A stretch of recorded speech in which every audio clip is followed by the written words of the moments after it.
Hello， 大家好，欢迎收看国际大风吹，每礼拜带大家一个有意思的国际话题。上星期，美国总统川普造访中国，与中国国家主席习近平会面之后，公开表示，一笔规模140亿美金的对台军售案，会是跟中国之间很好的谈判筹码。此话一出呢，顿时引发震撼。如果对台湾的军售案有可能成为谈判筹码，那以后还能相信美国吗？这集就来看看川普这样的说法为什么影响到外界的信心。美国对台军售的流程到底是什么？常听到的美国军售案延迟交付又是什么问题呢？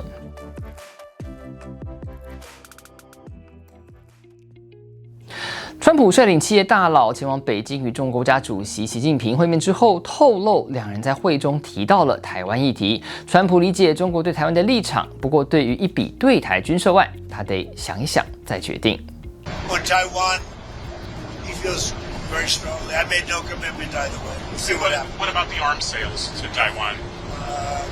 I'll make a determination over the next fairly short period. But you're not necessarily going to go ahead. It was your I'm proposal. going to make a determination. I'm going to see. I have to speak to the person that right now is, you know who he is, that's running Taiwan. 现场记者马上追问，跟中国提到对台军售，是不是打破了前美国总统雷根立下的原则呢？川普表示，那是几十年前的事了，也证实两人确实讨论了军售案。But the 1982 assurances that President Reagan gave said said the United States would not consult with China on arms sales to Taiwan. So it sounds to me like you have consulted Well, I with think China. 1982 is a long way. It was. That's a big far distance You away. dispensed with them. No, I didn't say anything about it. But certainly, he brought that up. He talked about that to me, obviously. So what am I going to do? Say I don't want to talk to you about it because I have an agreement that was signed in 1982. No, we discussed arms sales too.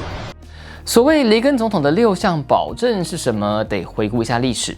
1982年，前美国总统雷根任内，美国与中国签署817公报，重点内容包括对台军售在数量和性能上将不超过美中建交后几年的水准，将逐步减少军售，军售问题将在一段时间后解决。而在此同时，雷根也留下美国政府的内部备忘录，作为对817公报的解释，其中提到对台提供武器的性能与数量，还是要依照中华人民共和国构成的威胁而定，要维持台湾对中华人民共和国的防卫能力。雷根政府同步对台湾提出所谓6项保证来解释817公报，重点内容包括美国对台湾主权的立场不变，不会施压两岸谈判，也不会设定军售终止日期。而其中第2项保证是美国对台军售之前不会征询北京的意见。那6项保证原本只是雷根政府的政策宣示，但几十年来历届美国政府都遵守这些原则。那后来美国国会两院都通过宣示性的决议案，将它视为美台关系重要基础，并强调总统与国务院应该承认这件事。美国2大党共和党与民主党近年来也先后将6项保证写入党纲。那尽管目前还不是法律明文规定，但几乎可说是不分党派的共识。因此，当川普明确表达确实与习近平讨论对台军售的时候，就被质疑打破了这项原则。有专家认为，从中国角度来看，习近平或许会认为这是川习会的成功，也就是他在台湾问题上改变了川普的立场，让他接受北京的叙事，也就是台湾有可能把美国卷入战争。尤其是川普也在受访时候谈到，现在绝不希望离美国本土这么远的地方发生战争。I think the last thing we need right now is a war that's 9,500 miles away. I think that's the last thing we need. We're doing very well. Would the U.S. defend Taiwan if it came to it? I don't want to say. I'm not going to say that. There's only one person that knows that. You know who it is? Me. I'm the only person. That question was asked to me today by President Xi. I said, I don't talk about those.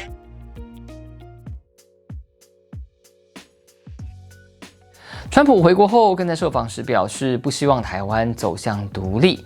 那这一连串发言是不是代表美国的对台政策改变了呢？在协防台湾的问题上，其实不明确表态，完全符合美国的一贯立场，也就是所谓的战略模糊。依照台湾关系法规定，美国不希望看到台湾的前途以非和平方式决定。那如果台湾人民安全或社会经济制度遭受威胁而危害到美国利益的时候，美国政府可以决定采取适当行行动来因应。至于适当行动是什么，并没有明文规定，保留模糊的空间，也就是可能包括军事行动在内。在此同时，美国也始终表明反对任一方改变台海现状，这包括中国武力犯台，也包括台湾正式宣布独立。所以，川普虽然说得十分明白，但并没有脱离长期以来的政策。那美国国会众议院议长也明确表示，维护台湾的独立与安全符合美国利益。We've always been concerned, and we've made America's interest very clear, our position on Taiwan. They need to stay independent and secure there, and we have an interest in that, as does everybody around the world, because of chip manufacturing and other reasons there. 至于军售问题，其实观察过去美国与中国互动过程，军售案不是第一次被当成筹码。事实上，历届政府多少都曾经暂时延后对台军售，例如奥巴马8年任内就曾经3度冻结对台军售案，那其中最久的一次长达4年。不过，无论是哪一任政府，最终依然都通过军售。川普第一任任期以及第二段任期至今也接连通过对台军售。去年12月宣布的111亿美元军售案，还创下至今为止的单笔交易最高纪录。那这一次川普跟习近平讨论的军售案，虽然内容保密，但规模达到140亿美元。如果最终维持这个数字，等于将再刷新纪录。根据匿名官员表示，这笔军售案已经通过国会非正式审查，不过从2月起就卡在行政部门，这是因为白宫已经在安排川习会，所以希望暂缓。那就像前面提过的，这也不是第一次。那理论上军售解冻只是时间问题。美国国会2党议员都表示，保卫台湾有其必要。I think it is important for us to make sure that Taiwan does have what it needs to defend itself, and have that dialogue and conversation. We have to support Taiwan, just like we have to support Ukraine.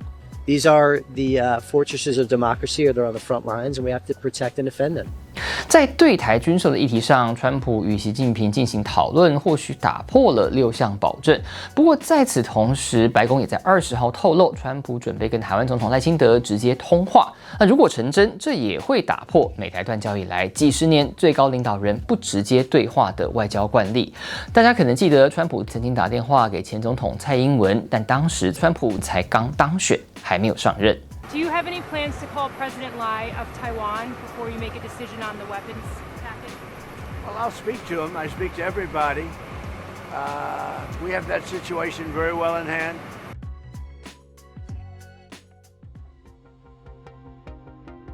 提到美国对台军售，近2年来也不断传出交付延迟的问题，这又是怎么一回事呢？我们得先简单介绍台湾向美国军购的流程。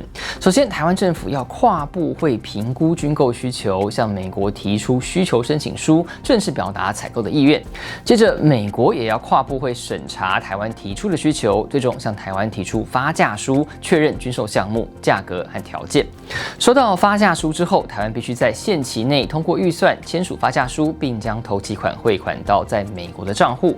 美国收到签回的发价书后，就会对军火业者发出装备输出许可，业者才会将台湾的需求排入生产线，并如期出货。那一般来说，前面的流程就需要好几年时间，实际交货可能还需要再多几年。例如2024和2025年宣布的军售案，实际完成日期可能是2031年。不过，受到疫情后供应链混乱、俄乌战争爆发、消耗美国武器库存等等的影响，美国龙头级的军火业者例如洛克希德马丁、雷神公司等等，都出现产能不足的状况。不只是台湾，其他国家的订单也出现延迟，例如 F-16V 共有6国订单进度落后。前美国国防部官员胡正东说明，军购采取分期付款制度，台湾政府会在固定时间汇款到专属账户，厂商呢再从账户中取用生产成本，但如果生产进度没有推进，就不能从账户里拿钱，没有动用的钱呢还会生利息，归台湾所有，所以并不是台湾的钱都给了却拿不到货。那根据美国乔治梅森大学的台湾安全监测计划统计，截至今年3月份，美国对台军售的积压金额大约有317亿美元。报告分析，订单积压的情形在缓缓疏解，而美国厂商的产能障碍固然还是交付延迟的主要原因。不过，台湾政府3月份未能完成签署发价书以及通过相关预算，而发价书是有效期的，如果过期就得重新走一次流程，所以台湾政府必须赶在发价书到期之前，赶紧通过相关预算跟拨款。如果一直卡关，那么台湾政治纷扰将会拖慢武器交付的进度。国家风吹，我们下回见。上一节我们聊乌俄战争的新局面，那 LJ 留言说，许愿针对这个荷兰新总理执政跟近期小镇抗议移民相关议题讨论。大家可能不知道，荷兰今年2月底呢出现史上最年轻，也是第一个公开出柜的同性恋总理，叫做叶腾，他年仅38岁，比我还要年轻啊。那叶腾属于中间派政党，他跟中间偏右和偏左的2个政党呢组成联合政府，不过整体执政方向是比较偏右的。那像你提到的移民议题呢，这3党就主张要收紧欧盟的移民和难民政策，还要把国内的庇护申请流程变得更严格等等。那至于你说的小镇移民抗议，应该是说卢斯德雷赫吧，这是位在阿姆斯特丹东南方，人口大约8600人的一个小镇。那近几个月一直有抗议活动，因为地方政府临时在这个小镇呢设置紧急的庇护收容所，就引发当地居民不满。5月中呢，第一批收容的庇护申请人抵达，就引发暴力抗争，还有人纵火，那也遭到警方强力镇压。那这样类似的抗议活动最近也在荷兰其他城镇出现，主要是荷兰法律规定啦，地方政府要分担安置庇护申请人的责任，每个地方都要收容一定配额的人数。那这个制度呢是希望分担压力，但基本上各地呢也都有一定比例居民不喜欢被强迫收容，所以一直有要改制的呼声。那现在新政府上来之后呢，很可能还会进行相关的修法。好，如果对今天的影片有任何想法，想听看我们的意见，请用还有跟你说这个 hashtag 来留言，我们就会挑一则来回应哦。那么最后呢，要感谢所有付费支持我们的频道会员，尤其是每一位干爹干妈等级的会员，每个月1杯咖啡的钱就可以加入会员，赞助我们做出好内容，还有会员专属影片可以看。如果你觉得这支影片不错，也请按赞、订阅、开启小铃铛，就不会错过我们的最新影片。对了，喜欢桌上这一款可爱的小电视，也可以点击画面上的链接来购买，对我们的频道有很大的帮助哦。